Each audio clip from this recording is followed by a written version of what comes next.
There's a method to their madness.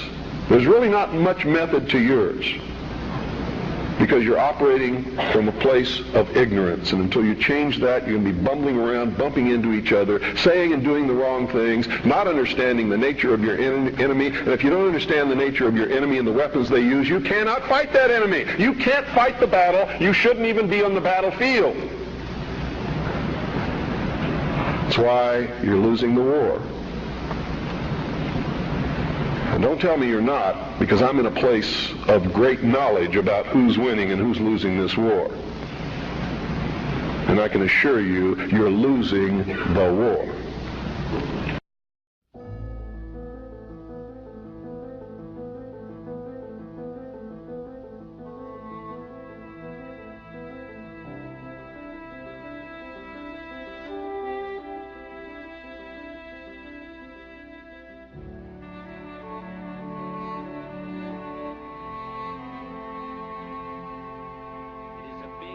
Idea, a new world order.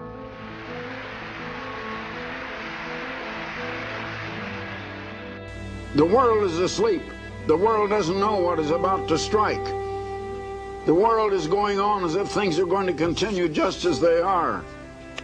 And I am warning you, they will not. There is only one authority that can tell us what is going to happen, that can give us the cause of what has happened and what will happen, so far as that is concerned. And that is the book we call the Holy Bible and its prophecies.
Sustainable development has become the popularized expression for Agenda 21. Agenda 21 is the 1992 United Nations Rio Declaration on the Environment and Development. It is the agenda for the 21st century you're living in today. For a brave new world where everything that you cherished and held true will no longer exist. Agenda 21 defines itself as the comprehensive plan of action to be taken globally, nationally, and locally by organizations of the United Nations systems. It also elevates nature above man.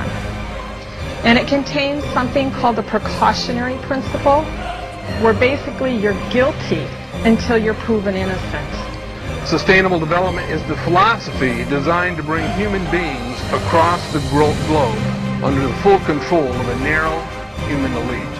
It's a 40-chapter document to basically control the world. It's based entirely on socialist control mechanisms. Sustainable developers have designed a global movement coordinated through a global to local action plan to create world government in accordance with certain objectives.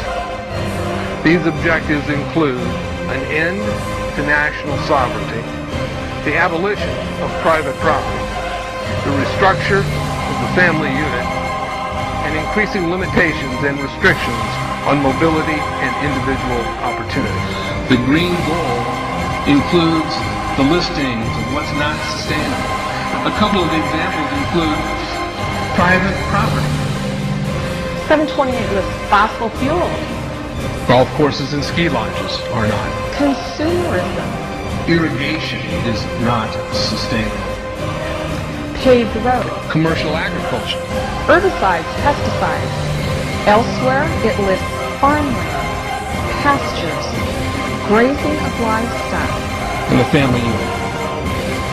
The focus of sustainable development is the abolition of private property, societal undermining of the family, and abandonment of the constitutional protection of unalienable rights as described in the Declaration of Independence. You see, I sat on the Santa Cruz Agenda 21 committees. Now, this was a lot of crazy ideas. This was back in the mid-90s. Crazy ideas I heard. Mother Earth's surface wasn't to be scratched. Human beings were to be concentrated into human settlement zones. Educational systems were to focus on the environment as the central organizing principle.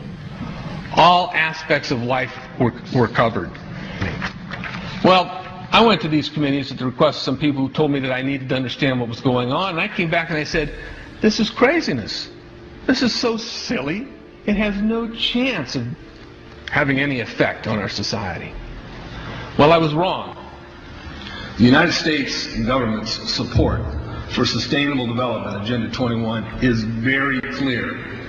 In 1992, while the Rio Conference was going on, George Bush, then president, was there where he executed the Agenda 21 protocols on behalf of the United States and brought it back to Washington, D.C.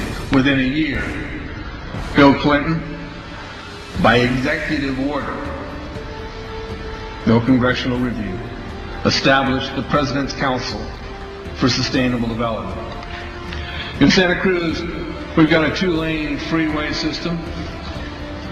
We need 4, but what we're getting is hundreds of millions of dollars of federal money to take a dilapidated rail line that Southern Pacific wants to put in the hands of somebody else so that a commuter line can be built along the railroad track.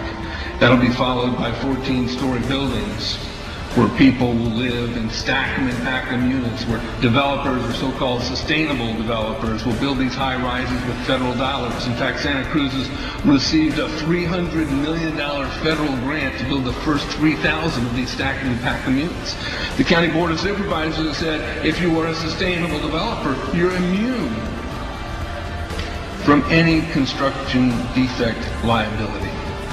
It's a partnership between selected developers building this new world order and the government using the American taxpayer dollars in order to do it. This is a map of the Wildlands Project. To explain the map, the red are areas that are to be off limits to human beings. No resource development, no human activity. If you live there, you won't. The yellow areas are the areas for major control of all human activity. If you live there, you won't. The black areas, the black dots, are the smart growth zones. That's where human beings are to be stacked and packed in small living units along rail tracks. The smart growth program ultimately has jobs assigned and children cared for by the state. The question has been asked many times how the people who are perpetrating these things expect to do this and make it last. And the answer to that is that you steal a generation of children and you indoctrinate them so that they accept these ideas and they become global citizens in the coming global village. UNESCO came out and declared 2005 to 2015 the decade of education for sustainable development. But they go on to say that it will encompass the 40 chapters of Agenda 21. That is your federal national curriculum. The entire purpose of second grade social studies is to transfer loyalty from the family to the government and teach them about sustainable economic consumption. Students construct their own understandings of reality and realize that objective reality is not knowable. So why bother? The truth is, the truth which keep men free is being suppressed in order to prop up the attitude training agenda. And it moves on. This is our new math called connected mathematics. Standard 3 tells us that students learn that mathematics is man-made, that it is arbitrary, and good solutions are arrived at by consensus. Most of us assume 2 plus 2 is always going to equal 4. You're wrong. We might reach a new consensus. How well does it work? Well, they tell you in the teacher's guide in the back, it tells us that because the curriculum doesn't emphasize arithmetic computations done by hand, some students may not do as well on tests assessing computational skills. We believe such a trade-off in the favor of CMP is very much to the student's advantage in the world of work.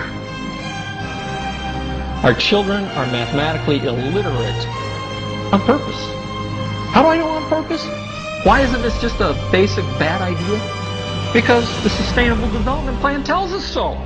Generally, more highly educated people who have higher incomes consume more resources than poorly educated people who tend to have lower incomes. In this case, more education increases the threat to sustainability.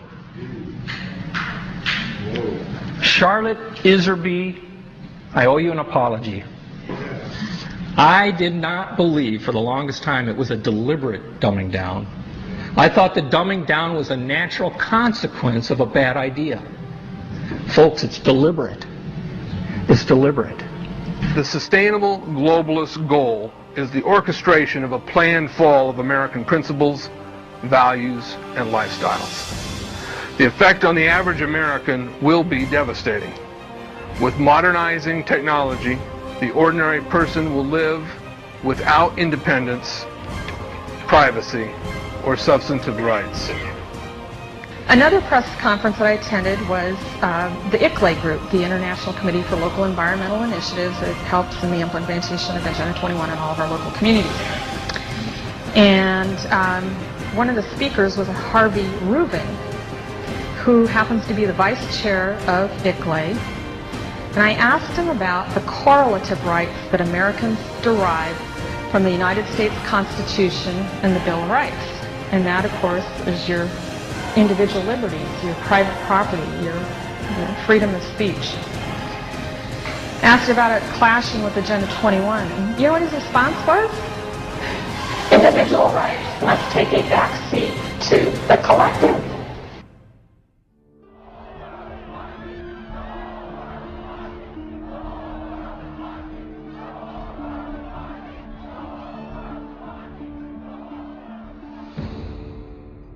I think the two most important issues related to what globalization and WTO has given us, and that need correction.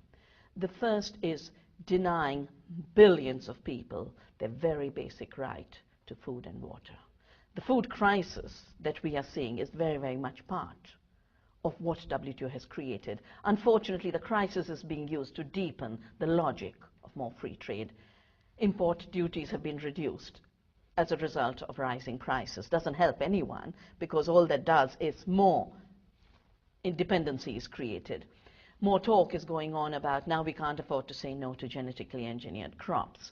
So everything that they couldn't get through in this decade of undemocratic implementation, they'd like to use the crisis they've created. I've called it globalization pills for globalization ills. The second thing that we definitely need to correct is correct the dictatorship that the economy has become. And for both of these issues, right at Seattle, we were saying what needs to be the alternatives we've been practicing. And those alternatives become more relevant every day. The issue of food sovereignty. I don't think we have to define this free trade versus protectionism. If protectionism is countries being able to protect themselves from Cargill's monopolies, then we'll have to do it if people have to have food. The interesting thing is, there's a schizophrenia going on right now. On the one hand, governments are putting export bans as if bans are allowed, and yet for imports, because that's about Cargill's imports, they're saying, no, we can't interfere in free trade. Every government is saying no free trade when it comes to exports, and yes, free trade when it comes to imports. But you can't have a world with only imports, because someone must export. And if everyone's putting export bans, Philippines has done it, India has done it, then we aren't going to be able to have the model of so-called liberalized trade. Food sovereignty was the word we gave. And food sovereignty is a necessity today, not just because it's the only way to ensure that enough food is produced. The food is produced sustainability. Enough farmers stay on the land. There are three crises around food and agriculture that food sovereignty addresses together. The first is the ecological crisis created by non-sustainable industrial agriculture. Food sovereignty solves that problem through ecological farming, and much of my work is to practice the kind of farming that doubles food production, triples farm incomes, while reducing our pressure on the planet. Climate change is a very, very important part of this pressure. I think the agrarian crisis for us is so severe. 200,000 farmers' suicides is just the beginning. But everything is telling us that India will never be like America. We cannot shrink our farm population to 2%. With the worst of violence of the globalized system, with the worst of takeover of land by industry and speculators, we will still have 50%. We can go down from 60% to 50%, but we owe it to 60% and 50% of our society that they make an honest living. That's why this unfair trade and unfair trade rules must change. And the third, of course, is the food crisis, reflected on the one hand with these uncontrollable price rise, driven by speculation, diversion of food to biofuels, but primarily speculation. But there is another side to the crisis, and the side to the crisis, the system cannot give good food to people. 1 billion people are denied food. That's the hunger crisis. 2 billion people are miserable and ill because of bad food and junk food. And the Cargills and the Nestle's and the McDonald's can only bring bad food. To create good food and good nourishment, we need our small farmers. And we'll just have to reverse them. We can't reverse it without democracy. That's why democracy has to be reclaimed. That's what Seattle was about. It was about democracy. And I don't think they're going to be able to avoid the issue of democracy for too long. Already in agriculture, the next election in India will be fought only around the issue of food and democracy. And any government that says more markets for Cargill, more markets for Monsanto, will have to see the door out.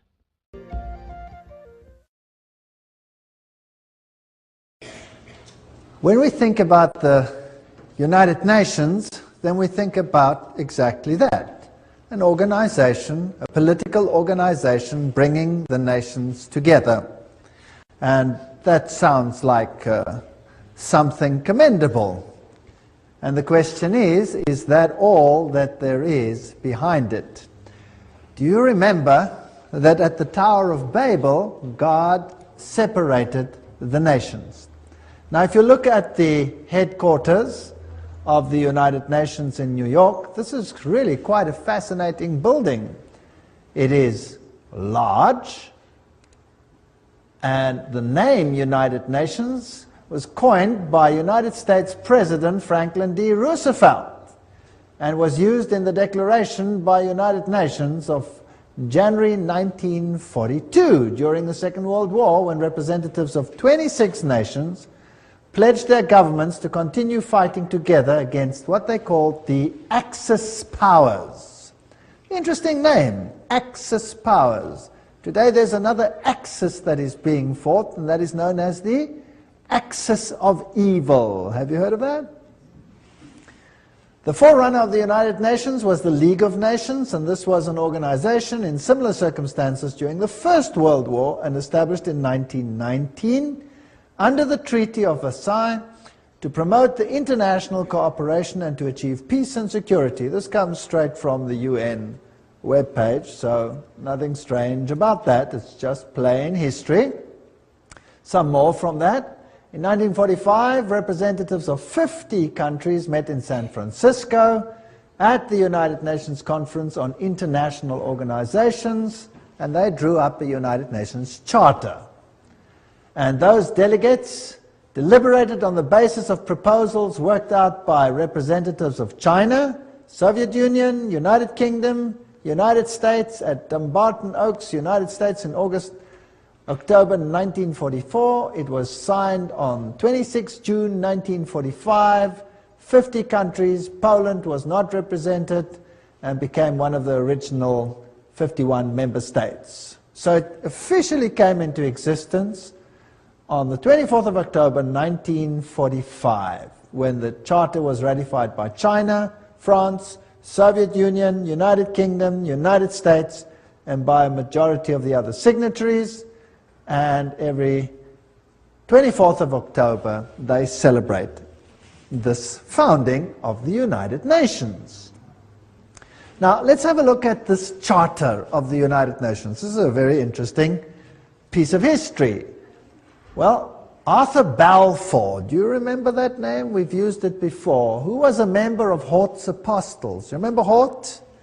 This was the professor that helped to produce the Greek text that changed the emphasis of the Bible and removed many of the aspects of Jesus Christ's power and sovereignty from the Word of God. And the apostles were the secret society that functioned and at that time, and Hort was a member, as well as Arthur Balfour. Hort called this group a Senior Apostles Club, as well as president of the Psychic Research Society, Society for Psychic Research, soon became Prime Minister of England, Arthur Balfour, and instrumental in the First League of Nations. So this Prime Minister was also, of course, active in the writing of the original Charter of the League of Nations, much of which formed the basis for the United Nations. He not only headed the Society for Psychic Research, holding seances at his home, but he initiated a group called the Synthetic Society, whose goal was to create a one-world religion. That's a very interesting point of history. And he invited a certain Frederick Mayers of the Society of Psychic Research to join, and together they created the preamble of all religions, and it includes the dogma, departed spirits can communicate. Obviously, if you belong to such a society, then that is part of the situation. So built in somewhere over there was the wish to bring all religions together. Now let's have a look at some of the historic figures of the United Nations. Alger Hiss, he became the acting Secretary General of the establishment of the United Nations. The April 16, 1945 issue of Time magazine called him one of the State Department's brighter young men. It was Hiss and Joseph E. Johnson, who later became Secretary of the Bilderbergers, so here we have all the secret societies again, who wrote much of the United Nations Charter. So very high Freemasons, Bilderbergers, were responsible for this charter.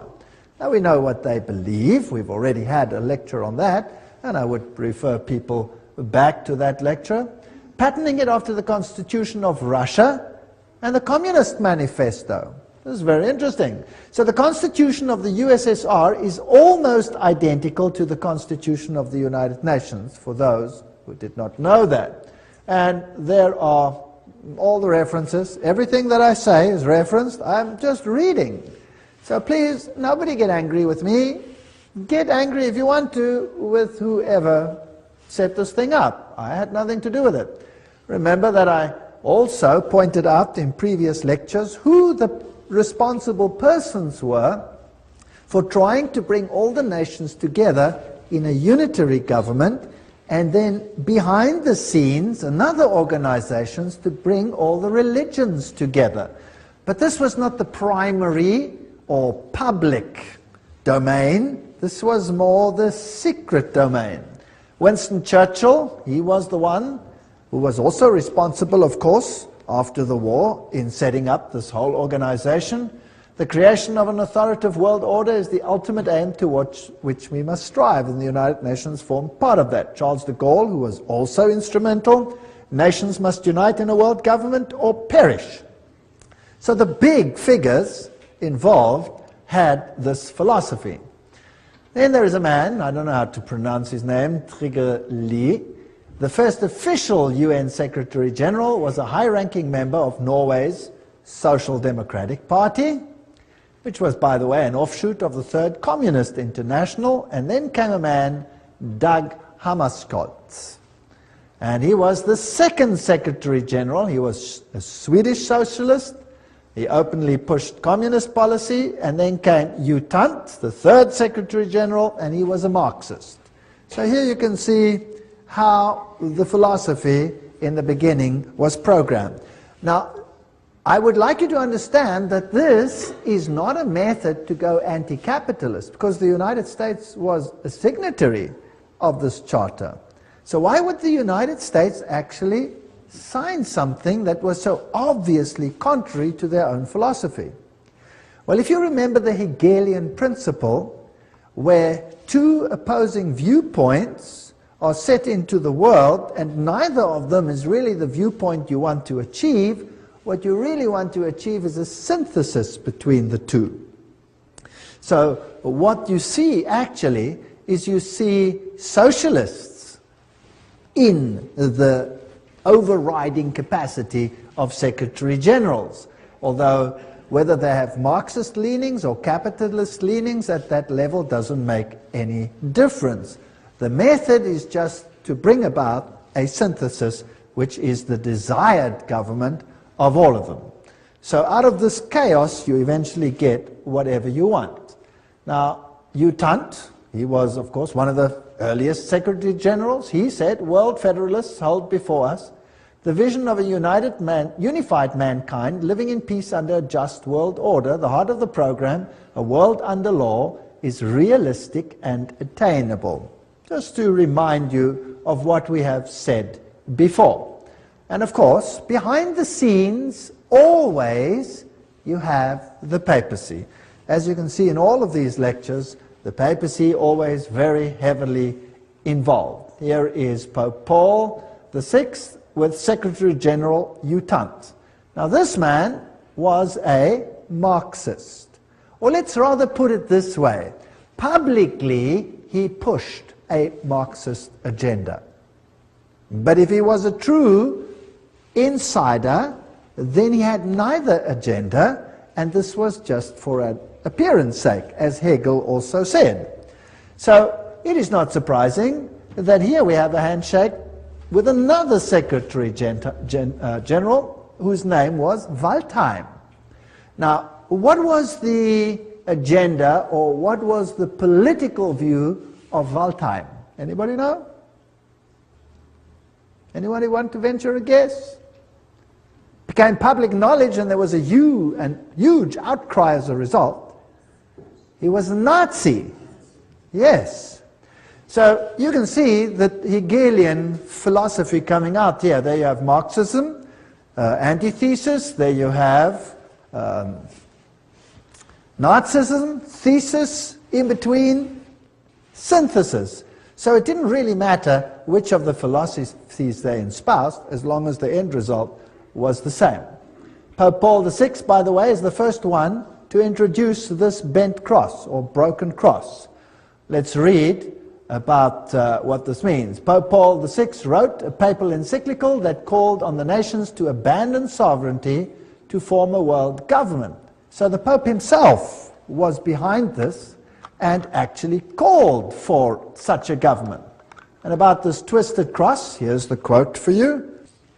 Paul VI made use of a sinister symbol used by Satanists in the 6th century that had been revived at the time of Vatican II. This was a bent or broken cross on which was displayed a repulsive and distorted figure of Christ, which the black magicians and sorcerers of the Middle Ages had made use of to represent the biblical term mark of the beast.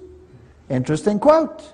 Yet not only Paul VI, but his successor, the two John Pauls, carried that object and held it up to be revered by the crowds, who had not the slightest idea that it stood for Antichrist. So that's a quote that's very interesting about the broken cross and what it stands for. So these are the figures behind, or the movers of the United Nations. A pope calling for such an order, the Secretary Generals picking it up, reiterating it on both sides of the political divide so that it would seem fair to both sides of the philosophy. Now, what about the spiritual aspect? There's one interfaith organization that is called the Temple of Understanding. And it has a newsletter which is called World Goodwill Newsletter. Now, we have to see what authority such an organization has, because there are many little organizations and they could just be, irritating little piddly little organizations. So who are these people who formed the Temple of Understanding with a newsletter, the World Goodwill Newsletter, an organization affiliated to the United Nations? It's always good to look at the founders. Well, founded by Juliet Hollister in 1960, the Temple of Understanding has one of its goals, the creation of a spiritual United Nations. In its work to promote understanding between religions on the basis of the oneness of the human family. Sounds good. The temple has numbered among its members and supporters such influential world servers as U Tant himself. Well, there's the Secretary General. You can't go much higher than that. Eleanor Roosevelt. That's interesting. Thomas Merton, Jawaharlal Nehru, Anwar Sadat, Radhakrishnan, in addition to the main center of New York. So these are the top movers. So this is not some sort of little organization operating somewhere in the wings. This is a hub organization. And from where did they operate? Well, they were based at the Cathedral of St. John the Divine. That must be getting pretty boring by now, right? Always the same thing. The temple has active chapters in India, in the UK, representatives in Africa, Latin America, Asia, Middle East. This is a universal movement to bring all religions together. Now let's have a look at this interesting cathedral. There it is, the Cathedral of St. John the Divine. The cathedral is located at the 112th Street in Amsterdam Avenue, 1 block east of Broadway, the largest cathedral in the world. That's also interesting. The Cathedral Church of St. John the Divine in New York is the mother church of the Episcopal Diocese of New York and the seat of its bishop. Remember, that's where they had the female Christ and where they have the issue of ordaining homosexual bishops, and all kinds of interesting stuff happen at this Episcopacy. Right, a little bit more history. Jim Garrison, president of the New Age Gorbachev Foundation, which was this foundation that was founded by Gorbachev in New York. He said, we are going to end up with the world government. It's inevitable. There's going to be conflict, coercion, and consensus. That's all part of what will be required as we give birth to the first global civilization. So that's the agenda that they have. Philip Jessup, a CFR member, World Court Justice, pretty high up people, writes, I agree that national sovereignty is the root of all evil. So nations will obviously have to relinquish their sovereignty to this organization without it appearing as if they're doing so. The Humanist Manifesto, 2 states, we deplore the division of mankind on nationalistic grounds. We have reached a turning point in human history where the best option to transcend the limits of national sovereignty and to be moved towards building a world community. That's Humanist Manifesto 1 and 2. These are the official documents. Now this is a very interesting man, Robert Miller. He's the former Assistant Secretary General to the United Nations, but he is today the mover in the spiritual field within the United Nations. He's also called the Prophet of Hope of the United Nations. He wrote, we must move as quickly as possible to a one-world government, a one-world religion, under a one-world leader. That's very, very interesting. So these are the top movers. Now, the philosophy, I'm always interested in what the philosophy is and who's behind it. And again, we pick up the same old names over and over and over again. In the Aquarian Conspiracy by Marilyn Ferguson, a survey of New Agers showed that the leading influence on their spiritual awakening was, again, Pierre Teilhard de Chardin. Do you remember who he was? Jesuit priest. You see, they have Catholicism, the Jesuits, the top movers in the United Nations. Now, what did Robert Miller, the former Assistant Secretary General, have to say? He wrote, Teilhard de Chardin had always viewed the United Nations as the progressive institutional embodiment of his philosophy. Now, there is a Secretary General saying, or Under Secretary General saying, that the United Nations embodies the philosophy of Teilhard de Chardin. Now, what did Teilhard say? I've mentioned some of his philosophy. We'll look in a little bit more detail again. Teilhard wrote, although the form is not yet discernible, mankind tomorrow will awaken to a pan-organized world. Pan-organized world. Well, okay, what else do you have to say? Teilhard de Chardin influenced his companion, Father de Brevry, who inspired colleagues who started rich process of global and long-term thinking in the United Nations, which affected many nations and people around the world. Robert Miller says, I have myself been deeply influenced by Teilhard. So the Under-Secretary General of the United Nations, who's today entrusted with the spiritual aspects of the United Nations, plus its education program, says he's influenced by Teilhard de Chardin. And Robert Miller writes, most of all they taught me happiness, his work, he says, any Teilhardian will recognize in this the spiritual transcendence which he announced so emphatically as the next step in our evolution. So there's going to be a spiritual transcendence from what appears to be political over to the spiritual. All right, we've already seen in a previous lecture that he was a French Jesuit priest, a eugenist, a Marxist, a pantheist, a evolutionist. He might have even been involved in the Piltdown hoax. He was a humanist and a proponent of a one-world government, and he's the father of the New Age. So he's a very prominent man, seems to have been very busy. He dreamed of humanity merging into God and each realizing his own godhood at the Omega point. This belief has inspired many of the New Age leaders. In fact, Chardin is one of the most frequently quoted writers by leading New Age occultists. That we've had too when we discussed the New Age movement. But just to remind you, so we can merge into God. This is what the man looks like. This comes straight from the Jesuit web pages themselves. And they'll talk about his evolutionary synthesis, world of the mind and spirit, physical world with the world of mind and spirit, a union of those.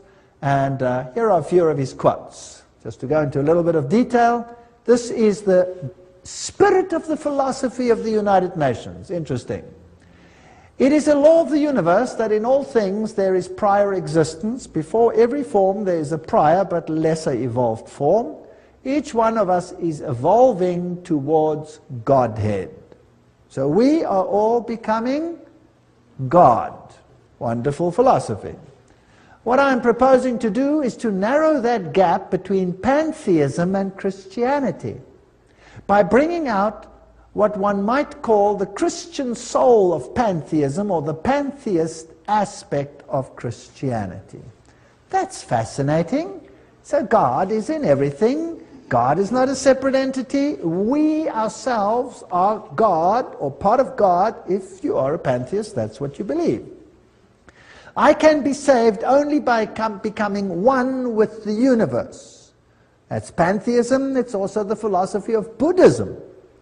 I believe the Messiah whom we await, whom we all without any doubt await, is the universal Christ, that is to say, the Christ of evolution. Right, that's Teilhard de Chardin's philosophy. Isn't that interesting?